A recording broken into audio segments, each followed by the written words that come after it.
So, very good morning, class 11th. As we have completed our topic, that is classification of assets and liabilities, isn't it? So, after classification of assets and liabilities, now we are going to discuss our next term of accounting, that is trade receivable. Okay? Trade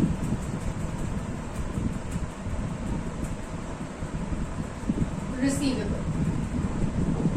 Now, trade receivable is what? Trade receivable means it refers to the amount receivable on account of sale of goods on or services rendered by the company in the normal course of business. मतलब किसी businessman ने या किसी business enterprise ने अपना जो goods बेचा है, अपना जो सेल की है और जो सर्विसेज प्रोवाइड की हैं, ठीक है, उसके बदले में जो पैसा लेना बचा हुआ है, जो लेना है अभी, रिसीवेबल मतलब रिसीव करना है, ठीक है. So trade receivable refers to the amount receivable on account of sale of goods and rendered the services by the company in the normal course of business. जो उसने सेल की है बिजनेस या कंपनी या बिजनेसमैन ने, और जो services provide की हैं, उसके बदले में जो उसे पैसा लेना है, that is called trade receivable. Okay, so in short, trade receivable refers to the amount which is receivable on account of sale of goods and services rendered by the company in the normal course of business. Is it clear?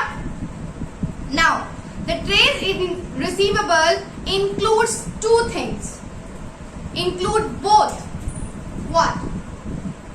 Trade receivable is what? Amount receivable.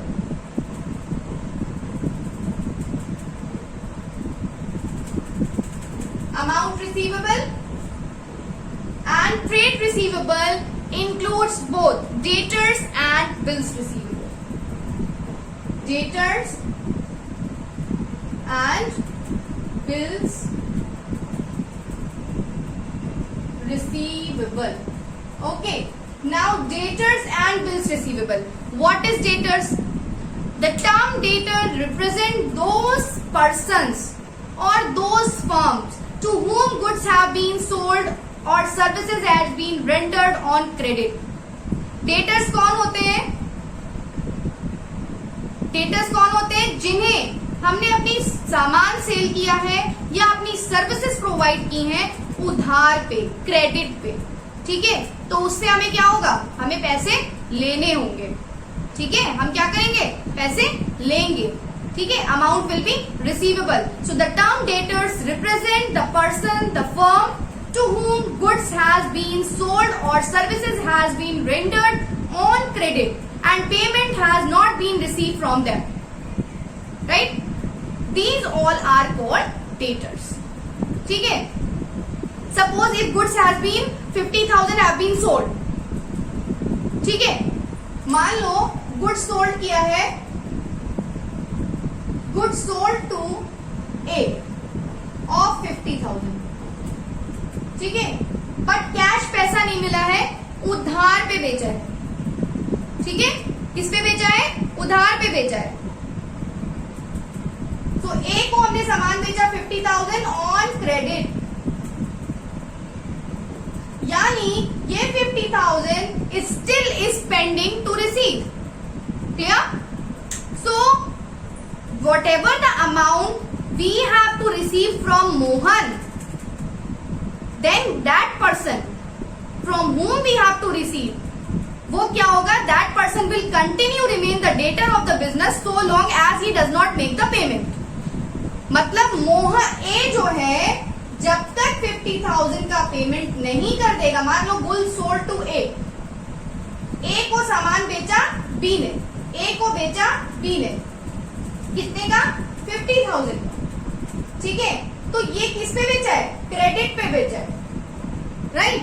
ये किस पे बेचा है? Credit पे बेचा है. तो जब तक ए बी को 50,000 नहीं रिटर्न कर देगा, तब तक वो बिजनेस का और बी का क्या रहेगा? डेटर रहेगा. आई बात समझ में सबको? What is debtor? Okay. Now the second point is bills bills receivable. Bills receivable, a bill of exchange that I already explained you earlier. Remember?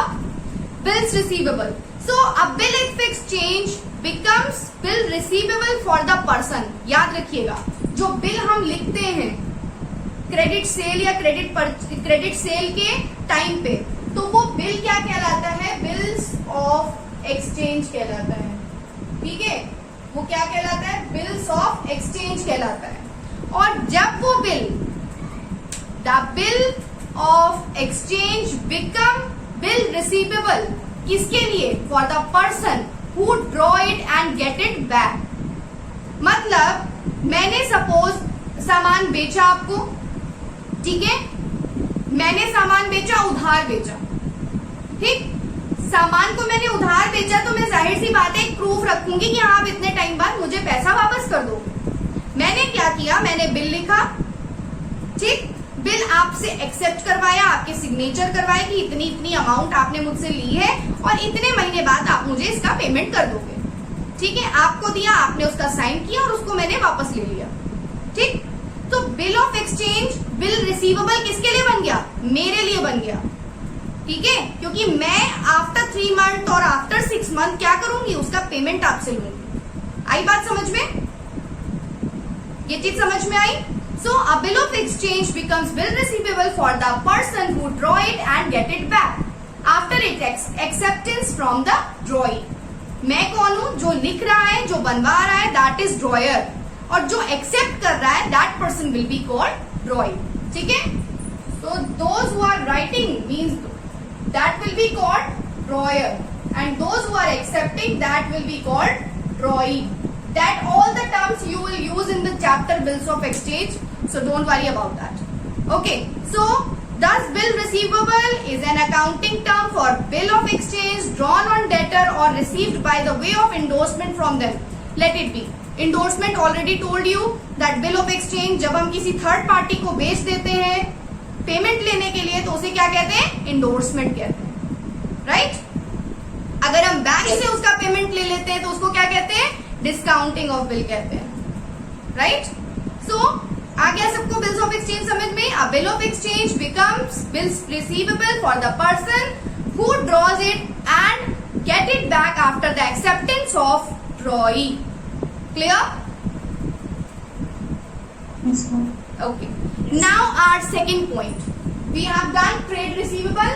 Trade receivable means whatever the amount is receivable from the debtors, means from the person or from the person or business to whom we have rendered the services and sell the goods. That is divided in two parts. That is debtors, both include in trade receivable, debtors and bills of exchange. Now we are going to talk about trade payables. Here we have talked about trade receivable. Now trade payables.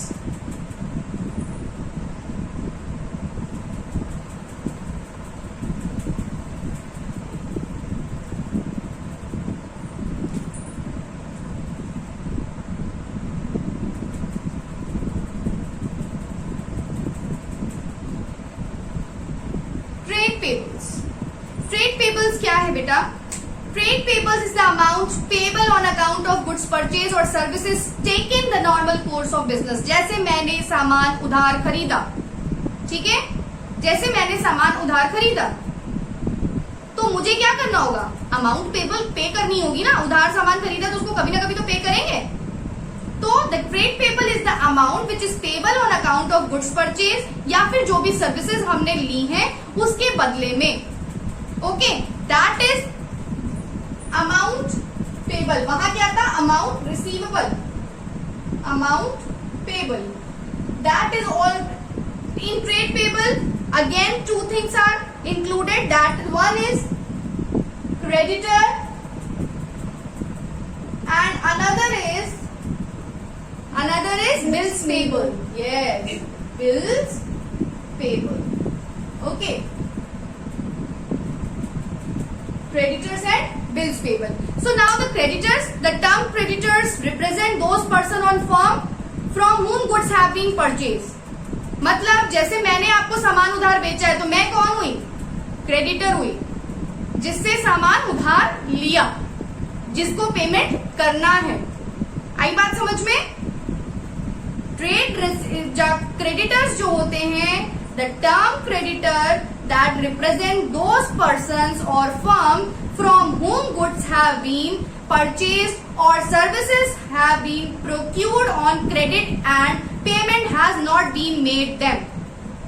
जिस person से सामान खरीदा, जिस person से services ली और जिसको हमने payment नहीं किया है और पेमेंट करना है, that person is being called creditor। Okay, clear? If goods has been suppose 50,000 purchased from Govind on credit, Govind से मान लीजिए 50,000 रुपए का सामान खरीदा, गोविंद से 50,000 का सामान खरीदा, तो गोविंद कौन हो गया? Tell me. Creditor. Govind is creditor. Okay, तो क्रेडिटर समझ में आया? Now bills payable. Bills payable is also very simple, as already we have understood that what is bills payable. A bill of exchange become bills payable for the person who accepted, जिसने accept किया है, यानी जिसने सामान खरीदा है।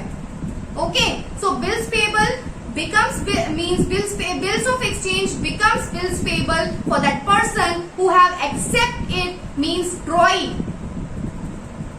So the bill of exchange is an accounting term. If we talk about the bill of exchange accepted in favor of creditors, so the amount is specified such a bill is payable at a future date. जैसे मैंने आपको बताया कि जो bill होता है, जब हमने किसी से को सामान बेचा उधार, तो जिसको बेचा है, जिसने बिल एक्सेप्ट किया है, वो उसके लिए क्या होगा?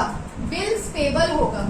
मतलब उसे पे करना है एक सर्टिफाइड अमाउंट, एक सर्टिफाइड इंटरेस्ट के साथ, अगर टर्म्स एंड कंडीशंस में दिया हुआ है, एक स्पेसिफिक डेट पे उसको अमाउंट क्या करना है? पे करना है। ठीक है, तो that will be called bills payable. आई बात समझ में? What is bills payable and what is bills receivable, debtors, creditors. Clear? Yes, ma'am. Okay. Now coming to our next point, that is purchases. What is purchase? Actually purchase तो हमें सबको पता है, simple है। कोई सामान चीज ले आए, खरीद लिया, that is purchase, right? That is purchase simply. So अगर मैं आपसे कहूं, सिंपल चीज बताऊं, सबसे पहले तो what is purchase? The term purchase is used only for the purchase of goods in which the business deals. Business जिसमें डील करता है उसको गुड्स कहते हैं। ठीक है, गुड्स, उसको गुड्स कहते हैं। एंड उसको परचेज करना, परचेज ऑफ गुड्स, बिजनेस जिसमें डील करता है उस गुड्स को परचेज करना, that term is purchase.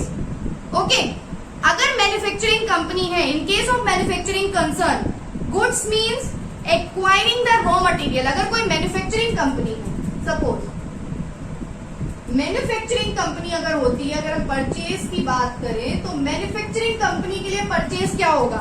Direct वो क्या गुड्स बेच देगा मैन्युफैक्चरिंग कंपनी? नहीं बेचेगा ना।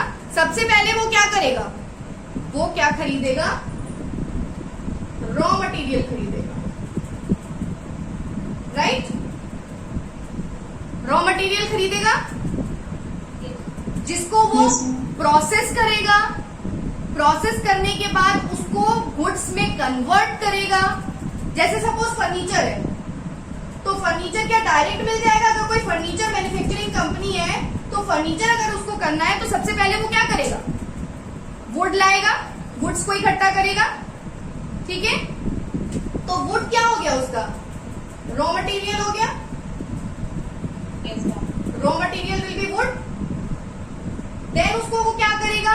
उसकी काट छाट करेगा, जो उसके वर्कर्स होंगे वो मशीन पे काम करेंगे, फिर वो सेमी फिनिश प्रोसेस होगा, प्रोसेस होके वो क्या करेगा?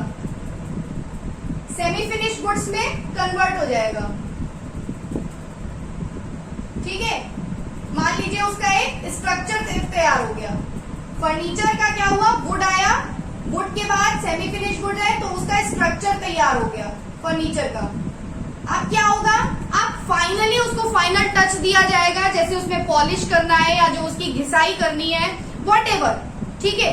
तो अब ये किस में कन्वर्ट होगा, जो आपका सेमी फिनिश गुड है ये कन्वर्ट हो जाएगा फिनिश्ड गुड्स में, राइट। ये किस में हो जाएगा, फिनिश गुड्स में कन्वर्ट हो जाएगा, ठीक है। तो ये क्या हो जाएगा, आपका फाइनल गुड्स हो जाएगा, ठीक है। तो अगर if we are talking about any manufacturing company,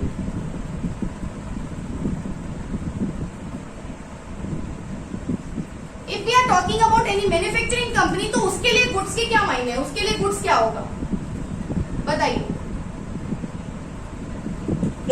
raw material, very good, very good, raw material. In case of manufacturing concern, good means acquiring of raw material for the purpose of converting it into finished goods, right? और then the finished goods will be sale off, right? इसके बाद हम क्या करेंगे, उसको क्या करेंगे, manufacturing company इसको सेल कर देगी। आई बात समझ में, ये चीज सबको समझ में आई।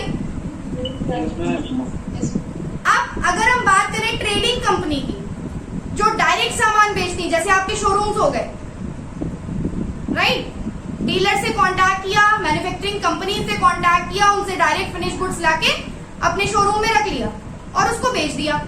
तो उनके लिए जो गुड्स होंगे वो क्या होंगे,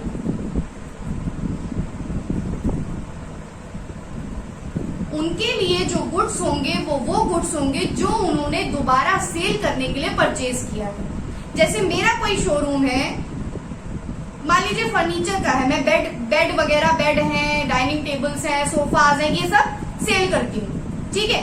तो मैं कहीं से खरीदूंगी वो चीज, तब तो मैं बेचूंगी, है ना, मैं कहीं से खरीदूंगी तब जाके बेचूंगी उसको, ठीक है। तो इस अगर हम बात करें कि फाइनली अगर ट्रेडिंग कंपनी की बात करें, तो ट्रेडिंग कंपनीज वो होती है, दे आर, उनके लिए गुड्स वो चीज है, goods are those things which are purchased for resale, right, which are purchased for resale। Manufacturing company की बात करें तो उनके लिए क्या हो गया, रॉ मटेरियल हो गया गुड्स, जिससे वो अपने गुड्स को कन्वर्ट करेंगे फिनिश्ड गुड्स में, and then it will be sell off, ठीक है। एंड अगर हम ट्रेडिंग कंपनी की बात करें, तो ट्रेडिंग कंपनी के लिए गुड्स का क्या मतलब है, ट्रेडिंग कंपनी के लिए गुड्स का मतलब है द गुड्स और the things which is purchased for resale. आई बात समझ में, इज इट क्लियर। मान लीजिए if a cloth dealer purchase cloth for sale, ठीक है। एक इसमें बहुत इंपॉर्टेंट चीज एक आपको और बताने जा रही हूँ, बहुत ध्यान से सुनिएगा। अगर कोई क्लॉथ डीलर है, क्लॉथ बेचता है, ठीक है, तो वो क्या करेगा, वो क्लॉथ खरीदेगा और फिर इसको बेचेगा, ठीक है। सो क्लॉथ का परचेज क्या कहलाएगा, परचेज ऑफ गुड्स, क्लियर। लेकिन सपोज अगर वही सेम क्लॉथ डीलर अपने शोरूम में बैठने के लिए, कस्टमर के लिए कोई फर्नीचर या चेयर या बेंचेस या डेस्क कुछ खरीदता है, तो क्या वो गुड्स होगा,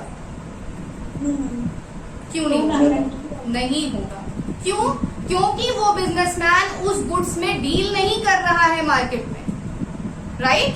सो वो उसका क्या होगा, वो उसका होगा असेट्स, ठीक है। आई बात समझ में। If a same cloth dealer, मैंने आपको क्या बताया, अगर कोई क्लॉथ डीलर है तो अगर वो गुड्स मीन्स कपड़े खरीद के और कपड़ों को सेल कर रहा है, तो वो तो उसके लिए गुड्स होगा।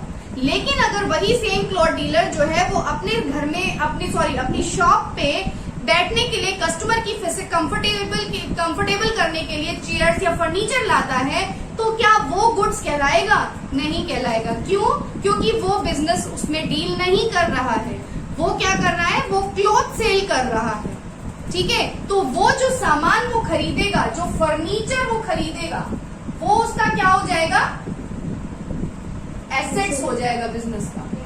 आई बात समझ में, वो उसके बिजनेस की क्या हो जाएगी, एसेट्स हो जाएगी। अब ये बात क्लियर हो गई सबको? अब परचेज का मतलब उसमें दोनों चीजें इंक्लूडेड होती हैं, आपकी कैश परचेज भी होती है और क्रेडिट परचेज भी होती है।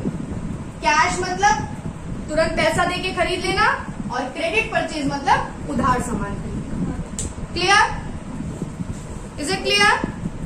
तो नेक्स्ट पॉइंट इसी में मैं आपको बता दूं कि अगर हम नेक्स्ट पॉइंट की बात करें तो नेक्स्ट पॉइंट आता है परचेज रिटर्न।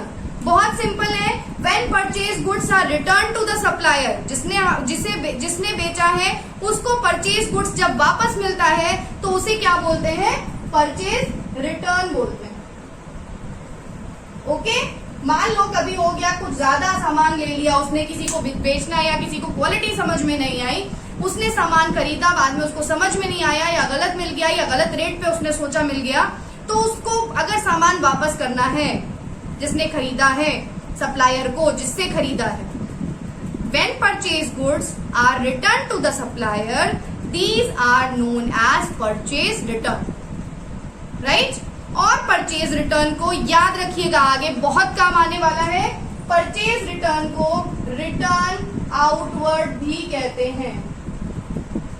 बच्चे बहुत कंफ्यूज होते हैं इसमें, तो मैं आपको बार बार बता रही हूँ, परचेज रिटर्न को रिटर्न आउटवर्ड भी कहते हैं।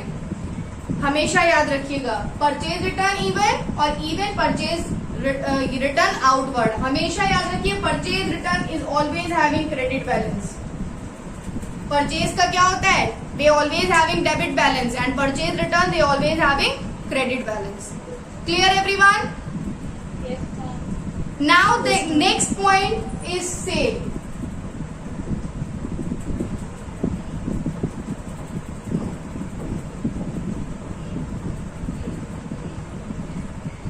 The next point is sale. Very simple.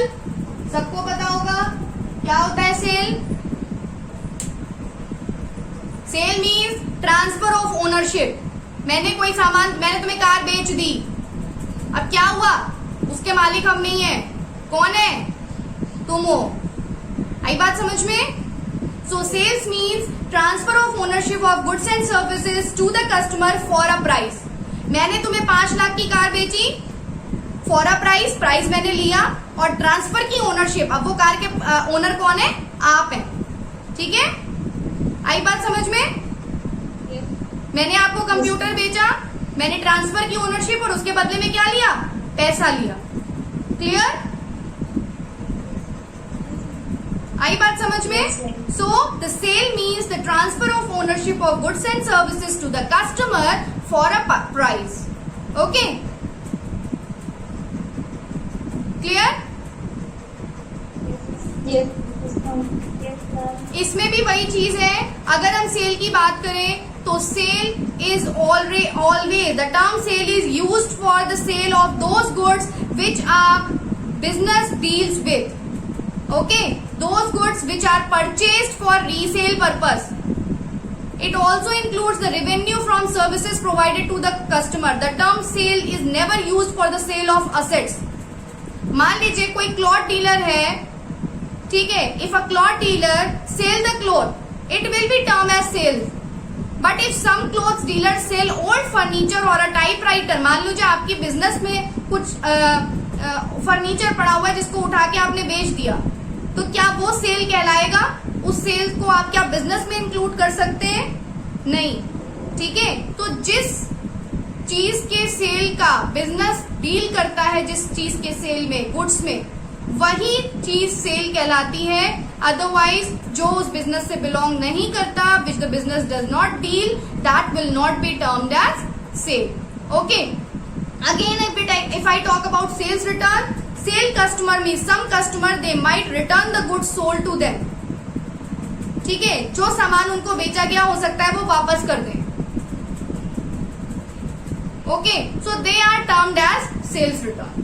The customer who return the goods sold to them, that will be termed as sales return. Okay, now the next point is goods. Next point is goods. Goods is what? Goods include all those things which are purchased for resale or which are used for producing the finished product which are also meant to be sold. जैसे मैंने आपको बताया कि manufacturing concern company के लिए क्या जो goods होता है वो क्या होता है, रॉ मटेरियल्स होते हैं, ठीक है, जिसे वो सेल करते हैं। और ट्रेडिंग कंपनी के लिए क्या होता है, ट्रेडिंग कंपनी के लिए जो वो सामान जिसे वो रीसेल करने के लिए परचेज करते हैं वो क्या कहलाता है, गुड्स कहलाता है। तो goods include all those things which are purchase for resale और which are used for producing the finished product which are also meant to be sold. Clear? ये चीज समझ में आई सबको? जैसे कोई फर्नीचर डीलर है, परचेज ऑफ चेयर्स, अब मान लीजिए फॉर अ परचेज डीलर, अगर फर्नीचर डीलर की बात की जाए तो purchase of chairs and table is termed as goods. ठीक है, आई बात समझ में? और अगर वही फर्नीचर डीलर जो है वो अपने कस्टमर्स को बैठने के लिए चेयर्स मंगवा रहा है तो वो क्या कहलाएगा, that will be assets. Very good, very good. आ गई बात समझ में? Okay, thank you children. As you asked that what is drawer and what is drawing, right? Suppose मैंने या फिर if you can say that A है B है, ठीक है, A है and B है, ओके। A ने सामान बेचा B को 5,000 का, ठीक है, A ने B को सामान बेचा 5,000 रुपए का, ठीक। अब A क्या करेगा, A कौन है, सेलर है, और B कौन है, बायर, ठीक। इसने इससे खरीदा है कितने रुपए का, 5,000 रुपीज का गुड्स खरीदा है, ठीक। अब A को क्या करना है, पैसे लेने हैं B से, B क्या करेगा, पेमेंट करेगा A को, राइट। तो A जो है क्या करेगा, एक बिल ऑफ एक्सचेंज लिखेगा, ठीक है, जिसमें वो ये लिखेगा कि B ने 5,000 रुपीज मुझसे आज की डेट में लिए हैं और इतने महीने बाद, जैसे 6 महीने बाद या 3 महीने बाद इस डेट पे वो मुझे इतने इंटरेस्ट के साथ, ये टर्म्स एंड कंडीशंस के साथ पेमेंट करेगा। अब इन्होंने ये क्या किया, एक बिल्स ऑफ एक्सचेंज जो है, मान लो ये बिल्स ऑफ एक्सचेंज इन्होंने क्या किया, बना लिया, A ने ये बिल्स ऑफ एक्सचेंज तैयार कर लिया, ठीक है। अब ये क्या करेंगे, ये अपने अकाउंटेंट से बोलेंगे, ये रहा इनका अकाउंटेंट, ठीक है, बहुत खुश है, वेरी हैप्पी है, उसने बिल बना दिया। अब ये क्या करेगा, ये बिल किसके पास लेके जाएगा, B के पास लेके जाएगा, ठीक है, ये B के पास लेके जाएगा और बोलेगा आप इस पर साइन करिए, आप एक्सेप्ट कर रहे हैं कि मैं इतना पैसा आपको दे दूंगा, आप इस पे अपनी साइन करिए, अब हम 3 महीने बाद मिलेंगे, ठीक। तो जो बिल लिख रहा है, ठीक है, that will be called dryer, ठीक, यानी जो सेलर होगा वो होगा ड्रॉयर। और बी क्या करेंगे भाई, चुपचाप, जाहिर सी बात है, सेल परचेज करा है सामान तो पैसा तो देना ही पड़ेगा, चुपचाप क्या करेंगे, अकाउंटेंट से बोलेंगे लाओ भैया हम साइन कर दें, हम 3 महीने बाद पैसा दे देंगे। तो ये एक्सेप्ट करेगा, तो जो एक्सेप्ट करता है यानी कि बायर, वो कहलाता है ड्रॉई। आई बात समझ में? Now is it clear completely? चलो एक चीज और बता देते हैं, ये बिल्स ऑफ एक्सचेंज मेरे ख्याल से अब बिल्कुल क्लियर होगा आप लोगों को, राइट। नेक्स्ट आता है हमारा ओपनिंग स्टॉक और क्लोजिंग स्टॉक, ठीक है, स्टॉक जिसकी बात करते हैं, ठीक है। स्टॉक, व्हाट इज स्टॉक और stock in trade? Stock means the term stock which includes all the value of those goods which are purchased for reselling for and which are lying unsold at the end of accounting period। सबसे पहले includes the value of those goods which are purchased for resale, जो goods हमने purchase किए resale करने के लिए, ठीक है, वो goods what are purchased for resale, ठीक है। और वो गुड्स जो लास्ट में eight the end of accounting period जो हमारा बिजनेस में बिना बिका हुआ बचा रह जाता है, जिसे हम बोलते हैं अनसोल्ड गुड्स, ठीक है। So goods includes all those goods which are purchase for resale और which are used for producing the goods, sorry goods पे आ गए, stock. The term stock includes all the value of goods, those goods which are purchased for reselling, which are purchase for reselling, ठीक है, और which are lying unsold at the end of the year, unsold at the end of the year, ठीक है। Suppose आप कोई business कर रहे हो, बिजनेस में आपने मान लीजिए 50,000 रुपए का या 1 लाख रुपए का, 1 लाख रुपए का आपने क्या किया, गुड्स खरीदा बेचने के लिए, ठीक है, राइट। और उसके बाद पूरे साल आपने बिजनेस किया, पूरे साल में eight the end of accounting year आपका 20,000 रुपीज का गुड्स जो है वो बचा रह जाता है, ठीक है। तो ये सब क्या है, ये सब क्या है, स्टॉक है, ये क्या है, स्टॉक है। So the term stock includes both the things, the value of those goods which are purchase for reselling, value of those goods, हाँ, and the unsold goods at the end of accounting period which is left in the business. Okay, it is again divided in two parts, that is opening stock or we can say the next one is closing stock. One is opening stock and another one is closing stock.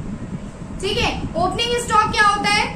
The term opening stock means the value of goods lying unsold at the beginning of the accounting period. The beginning of the accounting period, whereas the term closing stock means the value of goods lying unsold at the end of accounting period. एक चीज याद रखिएगा, जैसे मैंने आपको बताया, जैसे ये मान लीजिए हम बिजनेस कर रहे हैं 2018 में, बहुत सिंपल सी चीज है, बहुत समझिएगा बहुत ध्यान से। तो 2018 के एंड में जो भी स्टॉक बचेगा, मान लीजिए 50,000 का स्टॉक बचा, ठीक है, तो वो हमारे नेक्स्ट ईयर का क्या बन जाता है, ओपनिंग स्टॉक बन जाता है। क्या बन जाता है, ओपनिंग स्टॉक बन जाता है। So the closing stock of current year will be the opening stock of the next year. अगर जैसे हम 2018 के बना रहे हैं अकाउंट्स, तो 2018 में जो हमारा क्लोजिंग अकाउंट बचेगा वो 2019 का क्या बन जाएगा, क्या बन जाएगा, ओपनिंग स्टॉक बन जाएगा। तो the opening stock means the value of those goods lying unsold at the beginning of the year accounting period, and whereas the closing stock means the value of goods lying unsold at the end of accounting period. Clear? Now the inventory part we will discuss tomorrow. Okay, thank you.